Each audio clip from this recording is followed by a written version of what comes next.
అప్పుడు చటుక్కున ఆగన్నాడు, లక్ష్మణ చూశావా, ఈ చెట్టు చాలా పెద్దదోయ్, కానీ చెట్టుకి చెట్టుగా అందం లేదు. ఈ తీగ చెట్టును అల్లుకుంది, పెద్ద పెద్ద పువ్వులు చెట్టుకి ఒత్తుకునేటట్టుగా అల్లుకుంది, అందుకు నీ చెట్టుకి ఇంత అందం వచ్చింది, అవునంటావా అన్నాడు. అంటే ఆయన ఉద్దేశం ఏమిటంటే పురుషుణ్ణి చెట్టుతో చెప్తారు. నేను చెట్టు లాంటి వాణ్ణి, కానీ నాది కాదో గొప్ప, ఇటువంటి భార్య దొరికింది చూసావా, ఐశ్వర్యం అంతా వదిలేసి కూడా నన్ను అనుగమించి వచ్చింది.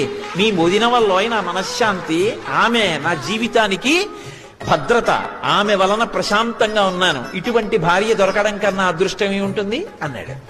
సీతమ్మంది, ఏమో లక్ష్మణ, ఆయనకి అలా అనిపించింది, కానీ ఎంత గొప్ప తీగైనా ఎంత పెద్ద పువ్వులైనా ఇటువంటి చెట్టు ఆసరా దొరకకపోతే నేల మీద పడితే మేకలు తినుండేవి. అటువంటి చెట్టు ఆసరా దొరికింది కాబట్టే తీగ శోభిస్తోంది.